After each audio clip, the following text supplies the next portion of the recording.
Daniel Valencia y conmigo vamos a desarrollar el curso de psicología. En esta clase vamos a desarrollar los temas de la psicología como ciencia y los procesos cognitivos.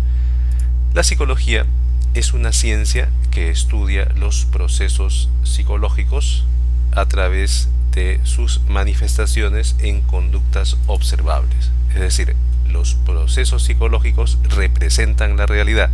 Esta realidad se manifiesta a través de acciones observables que conocemos como conductas. Por ejemplo, estar alegre es un estado subjetivo interno que estaría reflejando quizá alguna situación agradable a la cual estamos enfrentando. Y esta alegría usualmente se puede manifestar en una sonrisa, en una risa, en una carcajada. Entonces, el objeto de estudio de la psicología vienen a ser los procesos psíquicos. Estos procesos psíquicos se clasifican en procesos cognitivos, y los procesos cognitivos son aquellos que nos permiten representar la realidad con cierto nivel de objetividad. Por ejemplo, si decimos que todos los perros son vertebrados, es algo que se conoce, se sabe, y que no está sujeto a opinión, a comentario, ¿no? Sino es algo que se puede constatar en la realidad. Decir que 3 por 3 es 9 también, ¿no? No está sujeto a opinión, comentario, ¿no? Subjetivo, sino es una realidad que se puede constatar. Para conocer la realidad experimentamos, por ejemplo, la sensación, ¿no? Como proceso psicológico, la percepción, la memoria, el pensamiento, la imaginación. Todos estos procesos psicológicos nos permiten conocer la realidad exterior o interior también, ¿verdad? Es decir, nosotros podemos reconocer que nos sentimos con hambre o con sed, ¿no? Y eso es una realidad interior. O podemos conocer, ¿no? La realidad externa, el color de una pared, ¿no? De repente, digamos, si es de día o es de noche, ¿no? Podemos representar la realidad en nuestra conciencia para conocer con cierto nivel de objetividad lo que ocurre en nuestro entorno. Sin embargo, también tenemos procesos afectivos. Estos procesos afectivos surgen de la relación de correspondencia o no correspondencia entre nuestras necesidades y el medio. Cuando tenemos hambre, por ejemplo, es un estado de carencia, ¿no? Requerimos alimento. Y el hambre se experimenta de manera subjetiva como incomodidad, irritación, ¿no? Es algo desagradable experimentar hambre. Pero si conseguimos alimento y comemos un plato de comida muy delicioso para nosotros, experimentamos satisfacción, agrado, ¿no? Placer. De tal manera que siempre en los procesos afectivos vamos a experimentar estados de agrado o desagrado. Y ahí, por ejemplo, tenemos a las emociones, ¿no? Experimentamos miedo, ¿no? Cólera o placer, ¿no? Los sentimientos, ¿no? Podemos experimentar la amistad, ¿no? El cariño o el odio, el rencor. Estados de ánimo, ¿no? Podemos experimentar de repente buen humor, optimismo o de repente tristeza, pesimismo. Y en las pasiones también, ¿no? Podemos experimentar de repente pasiones hacia algún objeto determinado, ¿no? Alguna situación determinada. Bien, cuando se hace referencia a procesos conativos, se refiere entonces a procesos psicológicos que orientan nuestra actividad en función a motivos, metas, deseos. Por ejemplo, estudiar con el fin de postular e ingresar a la universidad es una meta que nos planteamos, ¿no? Ser profesionales, ¿no? Ser universitarios, ¿no? Alcanzar una vacante, rendir el examen con éxito. En esa medida toda nuestra conducta está siendo orientada para alcanzar dicho objetivo, dicho fin. Vemos, por ejemplo, acá en esta señal nos dice que la pregunta número 1 hace referencia justamente a estos temas que estamos viendo en esta diapositiva. Entonces vamos a ver la pregunta número 1, ¿no? Nos dice: respecto a la clasificación de los procesos psíquicos, señale la relación correcta. Permiten reaccionar ante la realidad aproximándonos a unos elementos y evitando otros, ¿verdad? Cuando hablamos de aproximación, de agrado o desagrado, aceptación o rechazo, nos referimos básicamente a procesos afectivos, ¿no? Entonces la 1 sería la C, ¿no? Procesos afectivos. Generan estados de afectación polarizados hacia el agrado o el desagrado, ¿verdad? La afirmación 2 permite entender una representación, noción o imagen de lo que nos rodea, ¿no? O sea, tratamos de representar la realidad en nuestra conciencia bajo la forma de imágenes, ¿no? Entonces, eso está correspondiendo justamente con los procesos cognitivos, ¿verdad? Que representan la realidad para captar sus cualidades de manera particular o general. Permiten iniciar nuestras conductas o impulsar nuestro comportamiento hacia un objetivo, ¿verdad? Hacia una meta, un deseo. Vienen a ser los procesos conativos, ¿verdad? Conativos, las 3 procesos conativos. Por lo tanto, la respuesta correcta es la E, ¿no? La E. 1C, 2B, 3A. Bien. Entonces hemos visto en esta primera diapositiva la psicología como ciencia y también cuáles son los procesos psicológicos, cognitivos, afectivos y conativos y cómo esto se manifiesta a través de conductas. Vemos ahora el siguiente tema, que viene a ser los métodos de la psicología. La psicología, con el fin, ¿no?, de obtener conocimientos válidos que puedan ser utilizados para ayudar a las personas o para conocer bien el psiquismo humano, va a utilizar un conjunto de procedimientos que siguen pautas, reglas determinadas, ¿no?, con el fin de alcanzar objetivos de estudio. De tal manera que uno de los primeros métodos son los métodos descriptivos, ¿no?, que solamente lo que buscan es justamente eso de dar cuenta de cómo se presentan los hechos de la realidad psicológica, ¿no? O sea, describe las características, ¿no?, registra las características tal como ocurren. Sin embargo, cuando se habla de métodos explicativos, lo que busca es establecer relaciones de causa-efecto entre dos variables para poder explicar si alguna metodología, ¿no?, algún procedimiento puede ser válido, lícito, para provocar algún cambio en las personas, ¿no? Por ejemplo, podemos decir, ¿no?, los métodos de estudio permiten incrementar el rendimiento académico en estudiantes, ¿no? Ahí los métodos de estudio sería una variable que se manipula para ver si estos métodos de estudio utilizados por los estudiantes pueden incrementar su rendimiento académico, ¿no? Y su rendimiento académico sería la variable dependiente, ¿no? Esa sería más o menos la idea de un método explicativo. Y el método correlacional es muy parecido, pues, a un método descriptivo, ¿no?, que busca establecer una relación estadística entre dos variables, ¿no? Por ejemplo, una pregunta que nos podemos hacer: a mayor cociente intelectual, ¿habrá mayor rendimiento académico? Es probable que sí, ¿no? Entonces, pero eso no basta decirlo, ¿verdad? En psicología no basta que yo diga que es lógicamente válido, sino tengo que demostrarlo en una evidencia empírica a través de la medición de estas dos variables. Podemos sospechar que a mayor ansiedad habrá menor rendimiento académico también, ¿verdad? Una persona ansiosa de repente no puede procesar bien la información, puede equivocarse. Entonces, a mayores niveles de ansiedad puede ser que ocurra menores niveles de rendimiento académico. Pero eso, como te digo, tiene que ser probado a través de una evaluación de variables, ¿no?, psicológicas con algunos instrumentos, ¿ya? Bien, vamos a ver acá, por ejemplo, los métodos descriptivos. Encontramos acá a la observación. La observación es la descripción y el registro sistemático de conductas.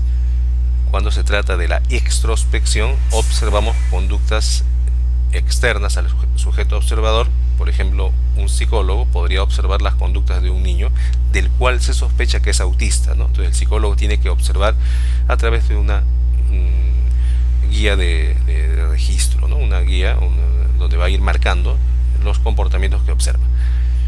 Pero a veces también se le puede pedir a la persona que se haga un autorregistro, algo así como una memoria o un diario, ¿no?, de incidencias ante algunos eventos que pueden causarle incomodidad, ¿no? Por ejemplo, si una persona depresiva, ¿no?, se le dice, bueno, cada vez que te sientas muy triste, trata de escribir todo lo que ocurra en tu mente, ¿no? Exprésalo, ¿no?, en tus palabras, ¿no?, a través de algunas preguntas que se le puede formular, ¿no? Y se puede preparar para él. Entonces, en este caso, la persona está haciendo una autoobservación de lo que ocurre en su interior. Eso se llama introspección. También es válido para el estudio de la psicología. Vemos acá la pregunta número 2, ¿no? Nos indica acá que hay una indicación de que podemos desarrollar esta pregunta, ¿no? Dice, los métodos de observación como la introspección y la extrospección tienen como finalidad fundamental, y tenemos que elegir la alternativa correcta que corresponda con esa finalidad. ¿Establecer relaciones de causalidad entre dos fenómenos? No, ¿verdad? Porque en el caso del método de la observación solamente tiene que describir y registrar, no establecer relaciones de causa-efecto. Quien establece esas relaciones causales es el método experimental, los métodos explicativos.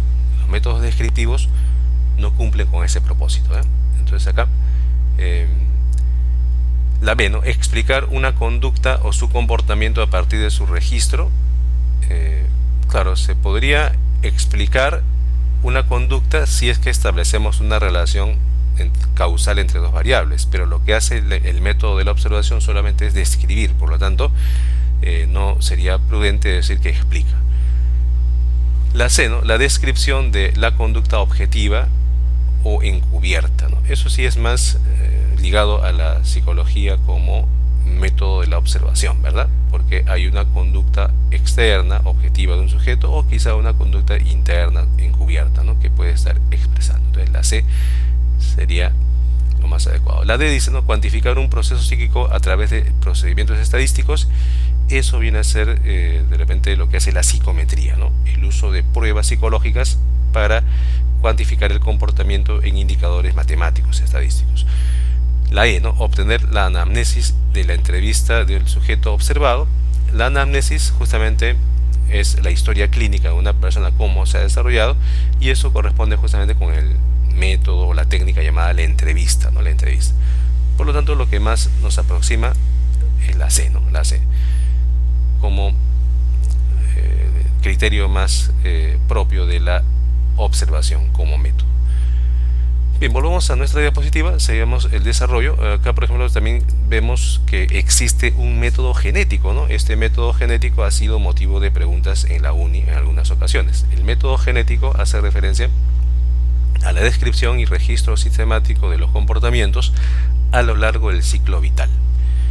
Entonces, si observamos a un recién nacido y a ese recién nacido observamos cuáles son los sonidos que emitan a través de su comunicación con los adultos, y vamos registrando cuáles son los sonidos de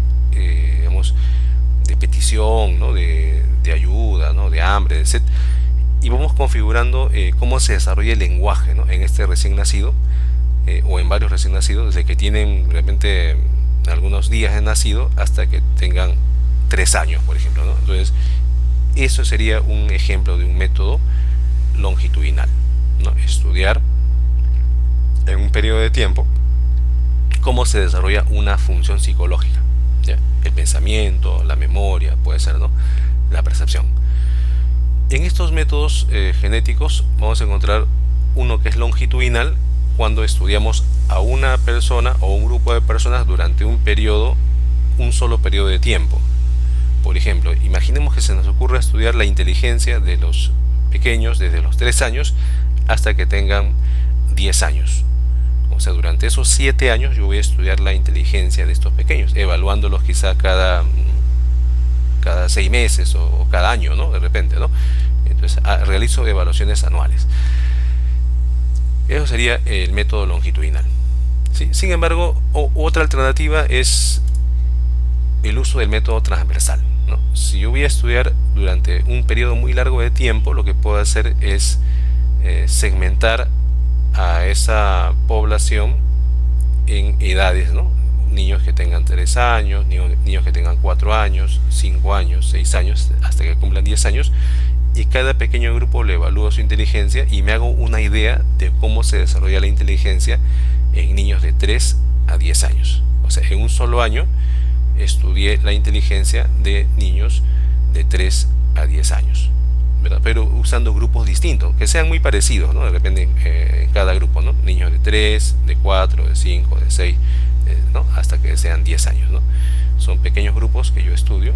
Entonces he realizado el método genético transversal, ¿verdad? Veamos acá, entonces, ya cuando se habla de métodos explicativos, se hace referencia a la relación causa-efecto, ¿no?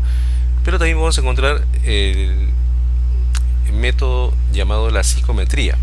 La psicometría viene a ser entonces un conjunto de técnicas que permitan la construcción de pruebas psicológicas o los llamados test bajo procedimientos estadísticos.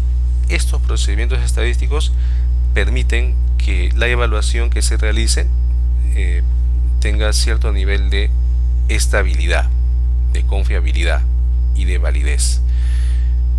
Entonces acá, ¿no?, son características importantes de los test psicológicos: su confiabilidad, su estabilidad, su validez, su propósito para el cual han sido creados, y que toda medición siempre es indirecta, ¿no?, porque no se puede acceder directamente a la inteligencia, a la memoria de las personas, sino a través de comportamientos artificiales que las personas producen ante determinadas preguntas.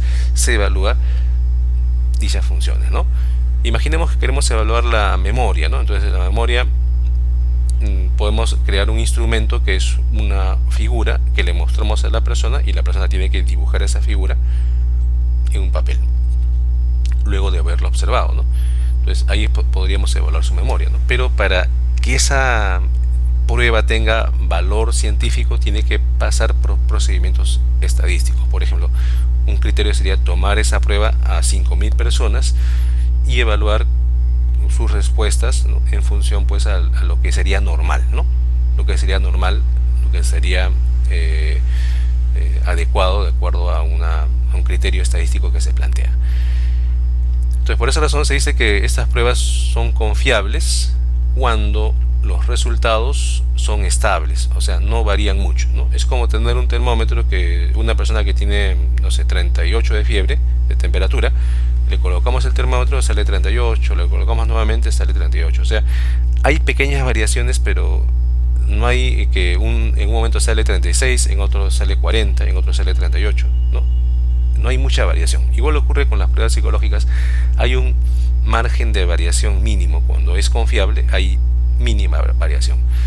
Y la validez hace referencia a que si un test ha sido creado para evaluar, por ejemplo, inteligencia, debe evaluar inteligencia y no personalidad, y no evaluar memoria y no aprendizaje, sino debe evaluar inteligencia. Eso se llama la validez, ¿no? Cuando el test ha sido creado para que mida el propósito que se ha propuesto. Entonces, como toda prueba en general, ¿no?, toda prueba, todo instrumento de medición tiene márgenes de error, siempre su resultado es aproximado. No hay el 100% de certeza de que esa respuesta sea tal reflejo de la inteligencia, el pensamiento, la memoria de un sujeto, ¿no? Hay variables, ¿no?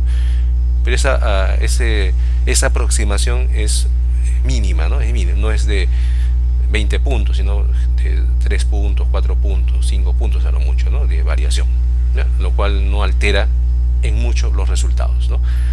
Por ejemplo, el CI, ¿no? El CI, si una persona sale con 110 de CI y su variación es de más 4 o menos 4, entonces la variación no es mucha, ¿no? O sea, será 114 o 106, ¿no? Lo cual lo ubica dentro del promedio, ¿no?, de inteligencia. Sería inadecuado que una prueba de inteligencia en el CI tenga una variación de, no sé, de 20 puntos, ¿no?, más 20, menos 20. Entonces, eso ya no sería confiable, no sería válido, no sería adecuado, ¿no? Bien, vamos a ver entonces acá la pregunta número 4, que hace referencia justamente a esta psicometría, ¿no? Dice: dado los siguientes enunciados, señale cuáles son correctos respecto a los test psicológicos. Su construcción requiere la utilización de estadísticas o técnicas estadísticas para su validación. Sí, ¿no? Las pruebas psicológicas no son cualquier cuestionario, requieren, como te digo, aplicarse a una gran cantidad de personas para medir su confiabilidad, su validez, ¿no? Es correcto, ¿no?, esa parte. pueden ser usados para alimentar prejuicios que generan discriminación y marginación. En algunos casos, los resultados de las pruebas pueden utilizarse de manera sesgada, es decir, se evalúa una población de repente de un colegio estatal, ¿no? En, no sé, un distrito de Lima, y con el fin de hacer quedar mal a toda la población, si todos los alumnos del Perú, todos los niños del Perú tienen ese problema de inteligencia, ¿no? O sea, se puede alimentar un prejuicio, ¿no? De que hay una disminución en la inteligencia de los niños del Perú, pero utilizando cejadamente los resultados de un colegio solamente de 50 niños, imagínate, ¿no? Entonces eso no es posible, ¿no? Hacer ese tipo de afirmaciones amplias habiendo tomado solamente una pequeña muestra de sujetos, ¿no? Entonces ahí sí se podría utilizar con fines de alimentar prejuicios, ¿no? O discriminación, como se plantea en la afirmación 2, ¿no? ¿Se puede utilizar de manera masiva para evaluar la forma de pensar de una población? Sí, ¿no? O sea, los test psicológicos se podrían tomar como digo, desde 50 personas, 500 personas o a 5000 personas, ¿no? Ahora que tenemos la posibilidad de usar evaluaciones virtuales, se puede usar más población a ese nivel, ¿no? Entonces las tres serían correctas, ¿no? Bien, la clave sería justamente la D, ¿no? La clave la D. Muy bien, vamos a volver a nuestra diapositiva. Ahora vamos a ver lo que corresponde con los métodos explicativos. En este caso, el método explicativo por excelencia es justamente el método experimental, ¿no? Que busca establecer relaciones causales entre dos variables, ¿verdad? Relaciones causa-efecto entre dos variables, bajo determinadas condiciones controladas. O sea, un aspecto importante de todo experimento es el control del entorno en el cual se desarrollan estos experimentos para evitar que se alteren sus resultados por otras variables ajenas, ¿no? Eso viene a ser, ¿no? Importante. O sea, un experimento no se podría hacer, por ejemplo, en un aula de clase donde existe de repente situaciones que pueden alterar, ¿no? Los ánimos de los estudiantes, ¿no? Por ejemplo, estamos pasando por un proceso de pandemia, ¿no? Y de repente hacer un experimento en un aula, ¿no? De ese tipo podría generar complicaciones, ¿no? Problemas en los resultados, ¿no? O estamos haciendo un experimento y justamente está jugando la selección peruana de fútbol, ¿no? En un mundial, por ejemplo, ¿no? Eso podría alterar, ¿no? Los ánimos y los resultados, ¿no? Entonces tenemos que evitar ese tipo de situaciones que como variables ajenas podrían alterar el curso normal de los resultados. Bien, vamos a ver entonces acá un ejemplo sería: las técnicas de relajación reducen la ansiedad en escolares, ¿no? Es una pregunta muy sencilla donde se hace referencia pues a una variable que son técnicas de relajación, que sería una variable independiente que va a ser controlada por el investigador, y que se busca que estas técnicas enseñadas a los niños, a los escolares, reduzcan su nivel de ansiedad frente a exámenes de repente, ¿no? Entonces se utiliza ahí como variable independiente a las técnicas de relajación y como variable dependiente justamente a la ansiedad. Lo que se busca es reducir la ansiedad, ¿verdad? Entonces vamos a ver acá que corresponde justamente con la pregunta 3, ¿no? La pregunta 3. La pregunta 3 nos dice: señale lo correcto acerca de los métodos de estudio que se utilizan en la ciencia psicológica. El profesor quiere saber el efecto del entrenamiento matemático, variable independiente, sobre las notas de sus alumnos, variable dependiente. Ha sometido a un aula a dicha técnica, mientras que a otro salón enseña con el método tradicional, ¿no? En el primer caso estaríamos hablando del método experimental, ¿no? La 1 sería la B, ¿no? La 1, la B, experimental. La 2 dice: Eduardo ha realizado un estudio acerca del desarrollo del lenguaje. Estudió a su hermanito Javier desde que nació hasta que cumplió los 6 años, registrando todos sus progresos. Imaginemos que Eduardo sea un psicólogo, ¿no? Que está capacitado para hacer este registro, ¿no? Con algunos instrumentos, y en ese estudio que él realiza saca algunas conclusiones que pueden ser presentados en un congreso, ¿no? O en una revista científica. Entonces, ¿qué estaría haciendo uso? Estaría haciendo uso del método longitudinal, ¿no? Longitudinal, o sea, genético longitudinal, estudiar a un sujeto o grupo de sujetos durante un periodo de tiempo, ¿ya? Un solo periodo de tiempo. Eso es. Entonces sería, la 2 sería longitudinal, ¿no? La 3 dice, el gerente de la empresa se está haciendo pasar como cliente de una sucursal. Presta atención a la forma en que el personal opera y trata con los usuarios, registra las virtudes y defectos de la atención. Imaginemos también que el gerente ha sido orientado pues, por un psicólogo que le dice, acá hay una ficha de registro que usted podría, ¿no?, completar, llenar, y, ¿no?, va a observar el comportamiento de sus empleados, ¿no? Está en el anonimato y él observando cómo se comportan en diferentes horas, momentos los empleados, ¿no? Entonces está haciendo un registro sistemático de conductas, ¿no? Correspondería con la observación, ¿no? Con la observación. Por lo tanto, sería la E, ¿no? La E. La clave correcta sería la E. Bien, entonces hemos visto acá cómo podrían ser preguntas respecto a los métodos de la psicología, ¿no? Y también vemos, hay un método llamado el método correlacional. Bueno, acá en este problema, ¿no?, de las técnicas de relajación reducen la ansiedad en escolares, ¿no? Se puede encontrar la variable independiente, que son las técnicas de relajación, y la variable dependiente, que es la ansiedad, ¿no? Entonces se busca establecer esta relación entre estas dos variables. Bien, el método correlacional hace referencia entonces a una serie de procedimientos que buscan establecer una relación entre dos variables, ¿no? Se busca ver si hay una relación directa o inversa entre dos variables, ¿no? ¿Recuerdas que te decía, ¿no? Si la ansiedad sube en los estudiantes, es probable que digamos, el rendimiento académico baje, ¿no? O sea, ahí sería una relación inversa, ¿no? A mayor ansiedad, menor rendimiento académico. Pero si decimos, si los alumnos están motivados, tienen bastante motivación para los estudios, a mayor motivación habrá menor rendimiento académico, habrá quizá mayor rendimiento académico, ¿no? Entonces esas dos variables harían una correlación positiva, ¿no? Ambas aumentan al mismo tiempo. Entonces acá, por ejemplo, nos pueden poner un caso, ¿no? Dice, los escolares con mayor cociente intelectual tendrán mayor rendimiento académico.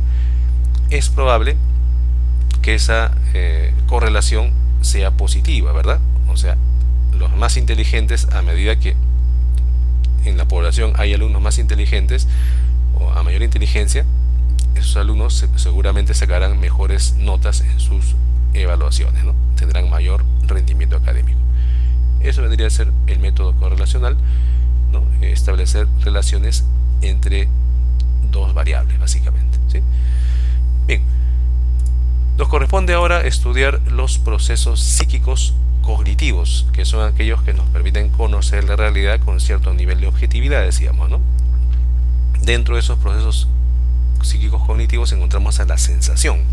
La sensación va a ser aquel proceso que nos permite captar cualidades aisladas de los estímulos.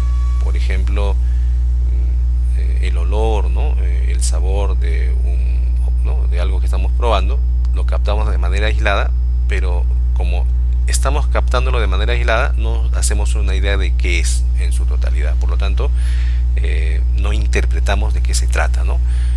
Generalmente a veces cuando sentimos un olor extraño y lo captamos de manera aislada y no sabemos de qué se trata, sería un ejemplo de sensación. Pero si es que nosotros hacemos un esfuerzo un poco mayor y decimos, parece que lo que está oliendo es a cable quemado, ¿no? Porque, no sé, parece que hay un cortocircuito.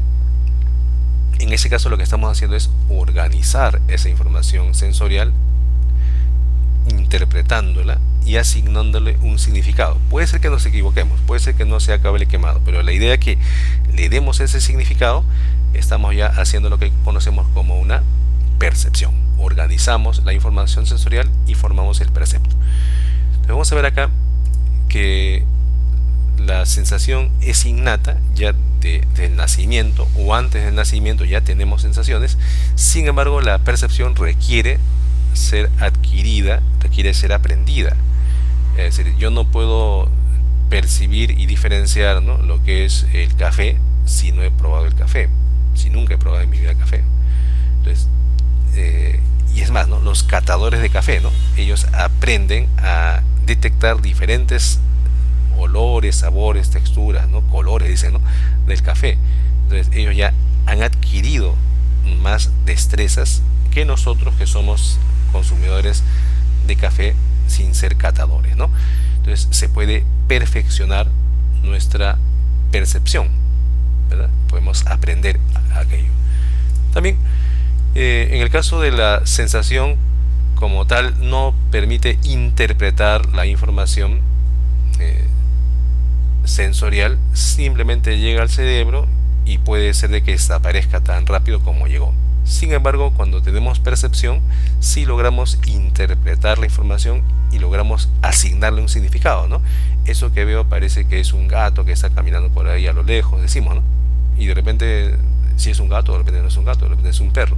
Pero la idea es que ya hayamos interpretado, aún equivocándonos, ya estamos haciendo percepción, ¿no? Porque le damos un significado a las cosas que vemos, captamos, sentimos o olimos. La sensación, por lo tanto, no depende de la experiencia, ¿no? A un bebé recién nacido le pueden echar una gotita de limón y él ya reacciona, ¿no?, con irritación ante lo ácido, ¿no?, ante el sabor ácido. A él no le enseñaron, él ya viene con esa capacidad para sentir el sabor ácido. Sin embargo, él no sabe que es ácido, ¿no? Ya cuando tenga de repente 1 año y medio, 2 años y medio, ya va a diferenciar lo ácido de lo dulce de repente, ¿no? Entonces, cuando ya perciba la diferencia entre lo ácido, lo dulce, lo amargo, ya es porque la experiencia le ha permitido a este pequeño adquirir esa capacidad para discriminar a nivel perceptual los sabores, ¿no? Entonces ya integra la información sensorial y puede discriminar y puede diferenciar. Veamos acá, por ejemplo, la pregunta número 5, que hace referencia justamente a estos temas de la sensación y la percepción, y luego también la pregunta 6. La 5 y la 6 lo vamos a ver porque hacen referencia a estos temas, ¿ya? Bien, la 5 dice, ¿no?, puedo entender que me encuentro en la playa porque siento la arena en mi piel, huelo la sal del mar, observo la marea y escucho el sonido de las olas. De la descripción anterior, captar la arena en la piel es un ejemplo de... Claro, vamos a suponer que la idea general de estar en la playa es la suma de diferentes elementos que están aislados, ¿no? Entonces, el hecho de captar la arena es uno de los elementos, sería una experiencia sensorial, ¿no? Pero decir que me encuentro en la playa, uniendo todas esas características, se supone que ya viene a ser una interpretación al integrar los elementos sensoriales. Por lo tanto, en el segundo momento sería una percepción, ¿verdad? Entonces sería sensación, percepción. Por eso acá en el solucionario pues nos dice eso, ¿no? Que al captar la estimulación en la piel de la arena serían sensaciones, ¿no? Al escuchar las olas serían sensaciones, al oler, ¿no?, el mar, ¿no?, el olor que viene del mar serían sensaciones, pero que al integrarse se da como una totalidad, que viene a ser la formación del percepto y la idea, ¿no?, asociada con él, que es el mar, ¿no? Estamos en el mar. Por lo tanto, la clave sería la A, ¿no?, la A. Bien, y veamos también la 6, que hace referencia a esta primera parte. Dice la 6, ¿no? Señale las expresiones correctas respecto a la percepción. La 1 dice, puede existir percepción en ausencia de estímulo. Para que exista percepción, decíamos, es la integración de información sensorial. Por lo tanto, no puede haber percepción si no existe estímulo. Sería incorrecto, ¿verdad? La 2, percibir es la base para la formación de sensaciones complejas. ¿Qué es primero, la sensación o la percepción? ¿Es primero la percepción y luego viene la sensación? No, ¿verdad? Primero es la sensación y luego viene la percepción. Por lo tanto, la 2 también sería incorrecto, ¿no? No es que primero percibimos y luego eso alimenta o estimula, ¿no?, la sensación. No es así, ¿no?, sino que son las sensaciones las que dan origen al integrarse a la percepción. La 3 dice, la capacidad de detectar el paso del tiempo es una sensación. Bueno, el paso del tiempo hace referencia a la integración de diferentes sensaciones viscerales, por ejemplo, tener hambre, tener sed, ¿no? Visuales, auditivas, ¿no? Ver la luz, ¿no? Del día, de la noche, ¿no? Cómo cambia, ¿no? La luz.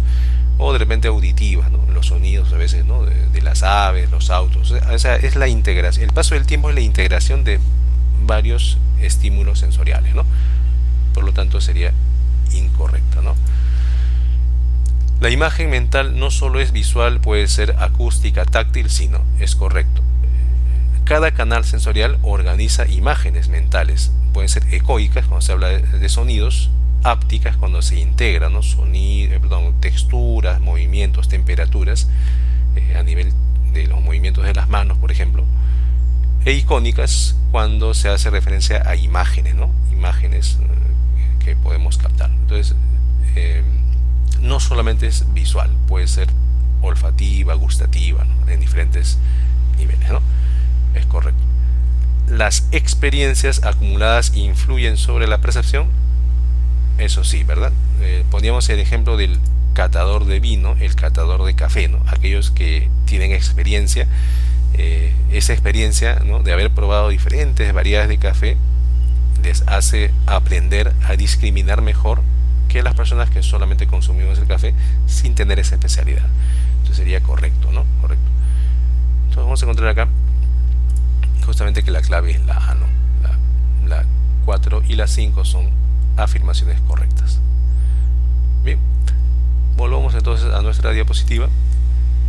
Habíamos quedado acá en lo que viene a ser la percepción, ¿no? Vamos a encontrar también lo siguiente, ¿no? Que nuestra sensación tiene modalidades, ¿no? Las modalidades llamadas exteroceptivas, que son aquellas que nos permiten comunicarnos o establecer un contacto con el medio exterior, ¿no? El medio exterior nos trae información visual, olfativa, táctil, gustativa, auditiva. Esa información llega por nuestros sentidos y de ahí pasa al cerebro, ¿no? Pero hay modalidades especiales, ¿no? Una de ellas, por ejemplo, viene a ser la modalidad propioceptiva, que capta el movimiento corporal. Por ejemplo, la modalidad kinestésica, ¿no? Kinestésica, que capta justamente el movimiento de los músculos. Usted puede estar con los ojos vendados, pero sabe que su mano está hacia arriba o hacia abajo cuando usted hace un movimiento. O sea, está con los ojos vendados, pero sabe en qué lugar se encuentra su mano.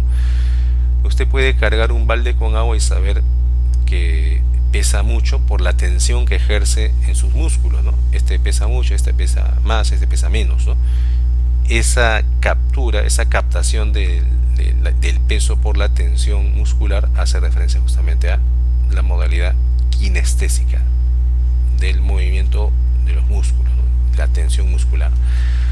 La modalidad propioceptiva llamada vestibular hace referencia al movimiento de rotación, aceleración de la cabeza, equilibrio también, ¿no? De la cabeza. Detrás del oído interno tenemos unos canales llamados canales semicirculares que captan el movimiento de la cabeza, ¿verdad? Eso explica por qué cuando uno se da vueltas, muchas vueltas y se pone de pie, esos sensores van a estar dando vueltas también y por eso nuestra cabeza no se estabiliza, nos mareamos, ¿no? Claro, una vez que se estabiliza ya recuperamos nuestro equilibrio.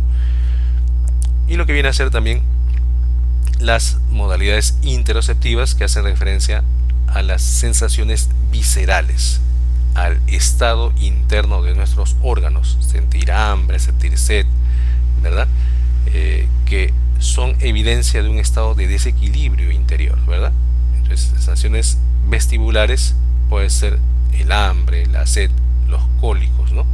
O también puede ser la saciedad o el placer luego de haber comido algo, ¿verdad? Es una sensación visceral interna de nuestros órganos que se vinculan justamente con la homeostasis corporal, ¿no? Bien. La percepción tiene sus elementos, tiene un sujeto que es el que percibe, un objeto que es el objeto percibido, y de esa relación entre sujeto-objeto surge el percepto. O sea, el percepto viene a ser una representación mental del objeto percibido. Si no existe objeto, no puede haber percepto, no sería un falso percepto, evidentemente. Entonces, una persona puede escuchar voces y no hay nadie que hable en su entorno. Entonces, eso no sería un percepto, sería un falso percepto. correspondería con una alucinación. Entonces, vamos a ver acá. La percepción tiene sus alteraciones. Una de ellas es la ilusión, que consiste en que nos equivocamos al percibir algo, ¿no? Es una percepción equivocada. El sujeto confunde un objeto por otro. Por ejemplo, a veces nos vamos al mercado a comprar de repente rocoto y de repente estamos agarrando no sé, un pimentón, por ejemplo, ¿no? Señora, deme este rocoto. No es rocoto, ese es pimentón y no lo diferenciamos, ¿no? O quizás llegamos a la casa, mira, compré rocoto y es un pimentón. O al revés, ¿no? Te mandan comprar un pimentón y vienes con un rocoto. Porque se parecen, en algo se parecen, y si no tenemos mucha experiencia, podemos confundirlo. Esta ilusión puede ser una ilusión objetiva cuando el error es provocado por las cualidades del objeto. Por ejemplo, durante las noches a veces los gatos maullan y el maullido del gato parece mucho a, por ejemplo, el llanto de un bebé. Ese sería un ejemplo de ilusión objetiva, porque entre el llanto del bebé y el maullido del gato hay bastante parecido. Sin embargo, a veces uno se equivoca por los estados internos que uno tenga, de miedo, por ejemplo, de motivación, ¿no? De necesidad. Por ejemplo, tenerle mucho miedo a las arañas podría ser confundir cualquier objeto, ¿no? Como una mosca con una araña. Podemos confundir un cabello con una araña, ¿no? Entonces, el temor a los temblores podría ser confundir de repente el movimiento de las cortinas con un temblor, ¿no? Cuando en realidad es el viento que está moviendo las cortinas. Entonces, en la ilusión subjetiva, el temor no es provocado porque el objeto provoque esa equivocación, sino es el sujeto que se equivoca por sus estados de miedo, ¿no? De necesidad, de angustia, de depresión, ¿no? Puede ser, ¿verdad? Bien, cuando se hace referencia a la alucinación, se hace referencia pues a una falsa percepción donde el sujeto cree sentir algo donde no existe nada, ¿no? Por ejemplo, ¿no? Una persona olvidó el celular en casa y cuando está en el carro siente que su celular ha vibrado en su mochila o en su bolsillo, ha vibrado y no está el celular, ¿no? Entonces ha sentido una vibración en su bolsillo cuando no había celular. O sea, sería una especie de alucinación, ¿no? Las personas cuando consumen drogas también pueden tener alucinaciones auditivas, visuales, ¿no? Querer ver manchas, querer ver puntos flotando, ¿no?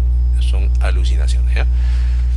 Y entonces las alucinaciones ocurre cuando no existe un objeto en el exterior y el sujeto cree ver o cree sentir algo, puede creer oler algo también, ¿no? Huele a quemado cuando en realidad nada está quemando y nadie siente ese olor, él solamente lo siente. Eso puede ser. Y la pregunta 7 justamente nos hace referencia a esta diferenciación, ¿no? Dice, relacione correctamente las siguientes proposiciones. Durante el sunset o atardecer en la playa, el sol parece más grande de lo normal. Entonces, a todas las personas que están en ese atardecer tienen esa impresión, ¿no? Quizá por la posición del sol con respecto al horizonte, ¿no? A la aparente cercanía, ¿no? Parece que el sol ha crecido en tamaño, ¿no? Entonces ahí vendría a ser justamente una ilusión objetiva, ¿no? La causa del error es provocada por la posición, ¿no? Del sol en el horizonte. La 2. En la clase, al leer algunas líneas de un libro, me equivoqué, leí salobre donde decía salubre, ¿no? Entonces acá, como la diferencia solamente es de una letra, acá el error ya no es provocado pues por un estado del sujeto, ¿no? Sino es provocado por la similitud que hay entre dos palabras. En ese caso se hablaría de otra vez una ilusión de tipo objetiva, ¿no? La causa del error es provocado por el objeto, ¿no? Que nos da esa sensación. La 3 dice, Daniel escucha voces que lo insultan, sin embargo no hay personas a su alrededor. Entonces, eso sería un ejemplo de alucinación, ¿no? Escuchar voces donde no hay nadie que hable, ¿no? Alucinación. María, de tanto miedo a la oscuridad, confunde el sonido de un chorro de agua con voces en su cocina. Entonces, confundir el agua, ¿no? Que no se parece en nada a una voz, pero ella se confunde por el miedo que tiene a la oscuridad, ¿no?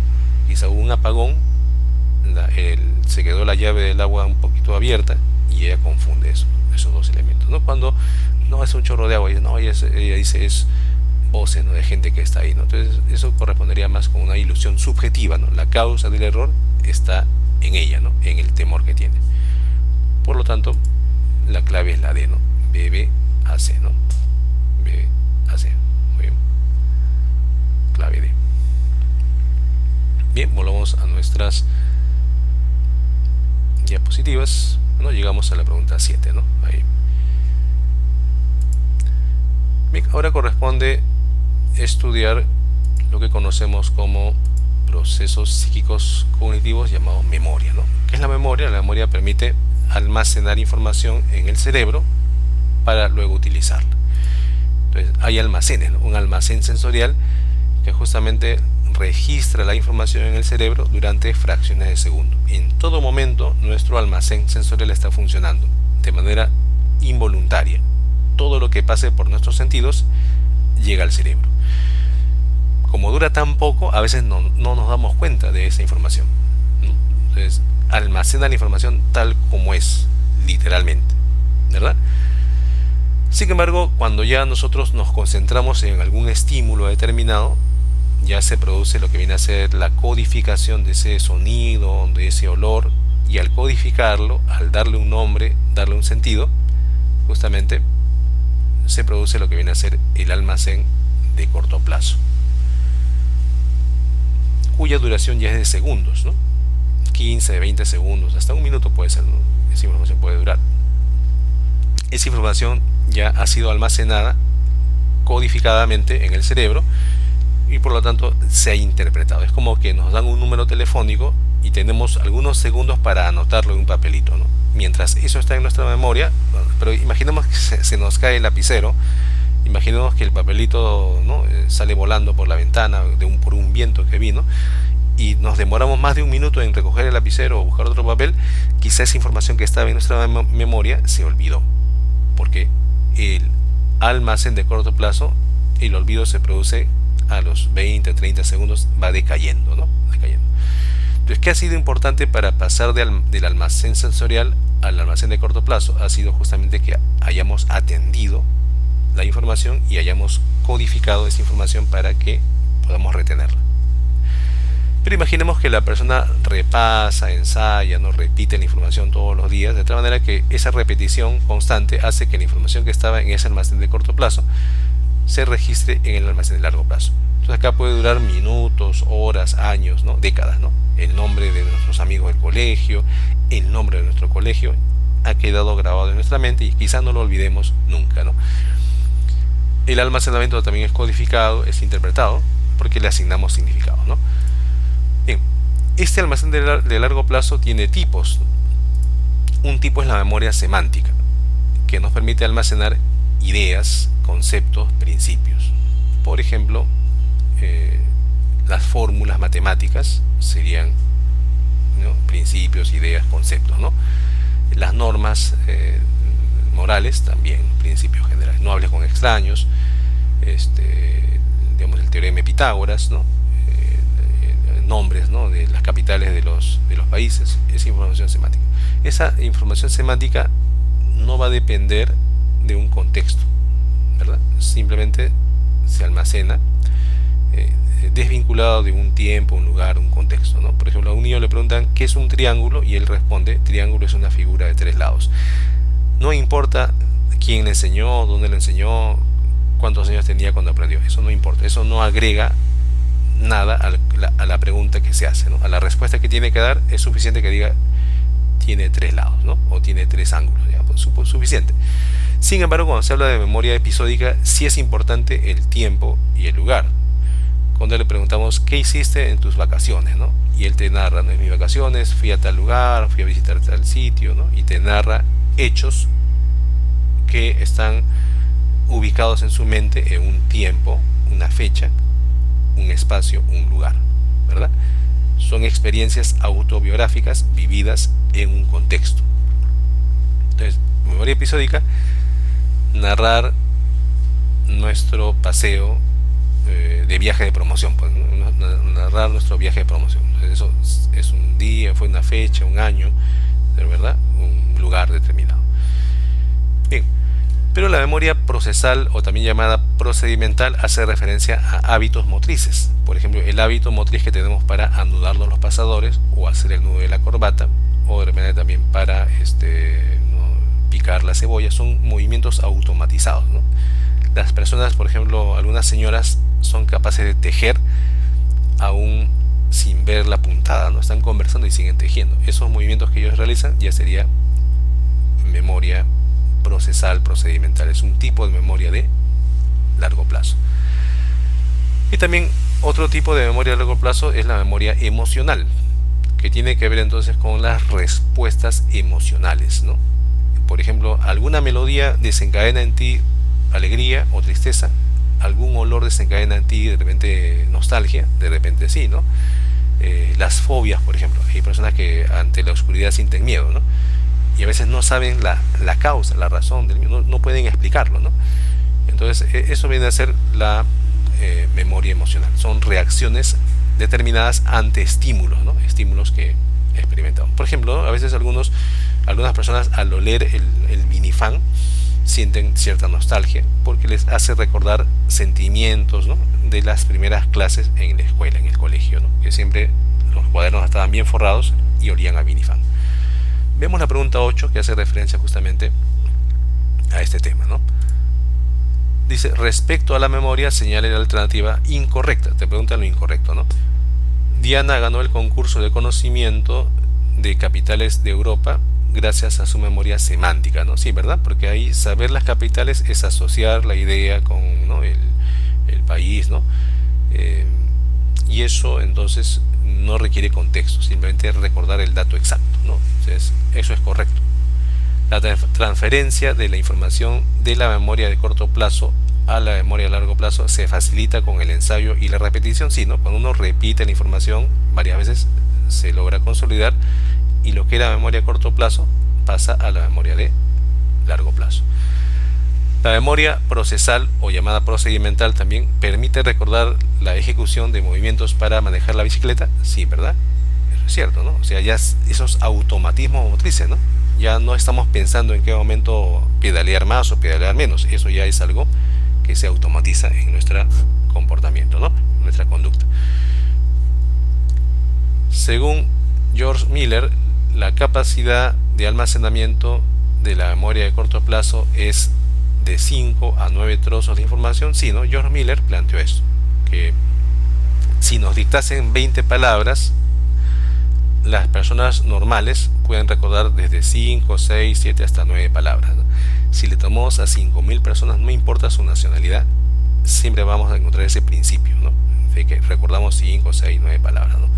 Eso encontró George Miller en una investigación y se ha replicado muchas veces en muchos lugares y se ha llegado a esa misma idea, a esa misma conclusión. Por lo tanto es correcto. La E, ¿no? La memoria almacén de corto plazo es la que almacena información sobre saber qué son las cosas, ¿no? Saber qué son las cosas tiene que ver con la memoria semántica, ¿no? Definiciones, conceptos, por lo tanto no corresponde con el almacén de corto plazo, ¿no? En esa medida lo incorrecto, nos preguntan, sería la E, ¿no? La E. Bien, la E sería lo incorrecto. Seguimos entonces con nuestras definiciones. Acá hablamos del pensamiento ya como un proceso psicológico que nos permite representar la realidad de forma general a través de conceptos, juicios, razonamientos, ¿no? Entonces el pensamiento permite sintetizar esa realidad a través de categorías. Por ejemplo, decimos muebles, ¿no? Muebles, decimos frutas, ¿no? Entonces la realidad, que es muy diversa en frutas, las sintetizamos de forma genérica con una sola palabra, frutas, o con una sola palabra, muebles, ¿no? Hay muebles diversos, ¿no? Sillas, mesas, roperos, camas, ¿no? Y todo son muebles. Por lo tanto, esa es la función del pensamiento. El pensamiento entonces va a tener operaciones mentales. Una de ellas es el análisis, ¿no? Que consiste en separar, descomponer el todo en partes. ¿Ya? Si vemos un perro, decimos tiene 4 patas, tiene cola, tiene pelo en su cuerpo, tiene nariz, o sea, es de color marrón, podemos decir. O sea, podemos separar todas sus características, ¿no? Ese es el análisis. La síntesis es la operación contraria, es recomponer las partes previamente analizadas, ¿no? Cuando un médico analiza a un paciente, separa los síntomas, y después de haber separado los síntomas del paciente, llega a un posible diagnóstico, que sería la síntesis, ¿no? Es decir, de todos los síntomas que he analizado, yo sospecho que usted tiene anemia, ¿no? Ese puede ser su diagnóstico preliminar, ¿no? Que lo va a comprobar quizá con un examen de sangre, pero ese sería el análisis primero, y luego sería la síntesis cuando hace ese diagnóstico preliminar. Después vamos a encontrar la comparación, que consiste en establecer semejanzas y diferencias, ¿no? Que se parece una silla con un sillón, ¿no? Que se diferencia la silla con el sillón, esa sería una comparación, ¿no? En qué se parece el perro con el gato, sería otra comparación, semejanzas, diferencias. La generalización consiste en extraer las cualidades que sean comunes, diferenciándolas de las accesorias, ¿no? Por ejemplo, decir que este perro es marrón, que yo observo un perro, es una cualidad accesoria, porque ser marrón no es imprescindible. Un perro puede ser negro, puede ser blanco, ¿no? No necesariamente tiene que ser marrón. Por lo tanto, cuando generalizo, yo me quedo solamente con lo que es común a todos los miembros de esa clase llamada perros, ¿verdad? Ser mamífero, ser vertebrado, sí es generalizable a todos los perros, ¿no? Pero no me permite diferenciar a un perro de un lobo, a un perro de un león, ¿no? Entonces, porque decir que el perro es mamífero, el león también es mamífero. Por lo tanto, cuando yo quiero ya identificar en específico qué es un gato, qué es un león, qué es un perro, yo apelo a la abstracción, que consiste en extraer cuáles son las cualidades esenciales que definen a ese ser y lo diferencian de otros. Por ejemplo, decir que todo gato es un felino es muy general, pero decir que todo gato es felino y doméstico, ahí ya apelamos a lo esencial, ¿no? Porque el gato es el único animal felino y doméstico a la vez. Entonces, esas dos cualidades juntas definen la esencia del gato. Por lo tanto, hemos realizado una abstracción, ¿verdad?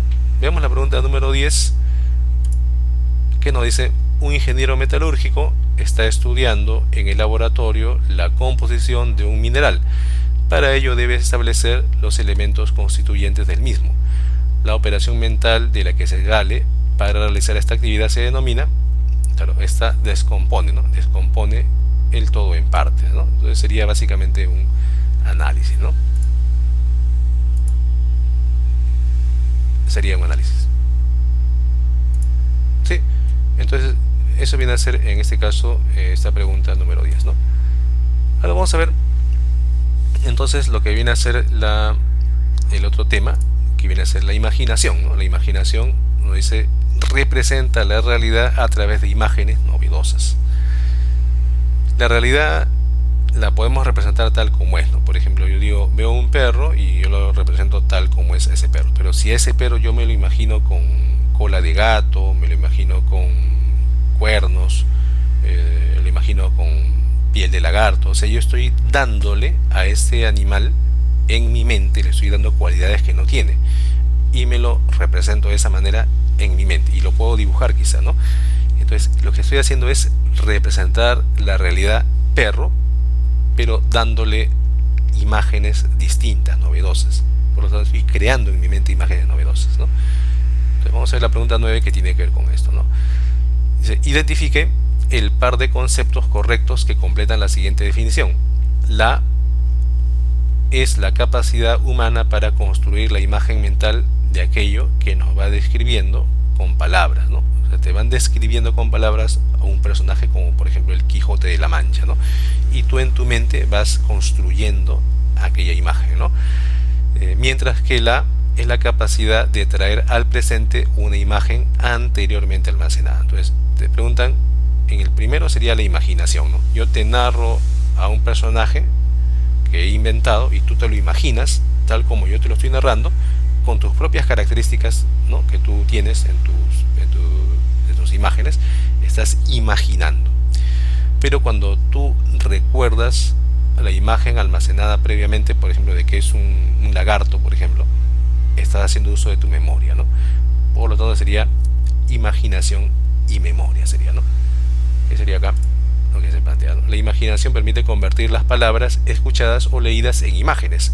Por ejemplo, podemos hacernos una imagen del Quijote con solo leer su descripción.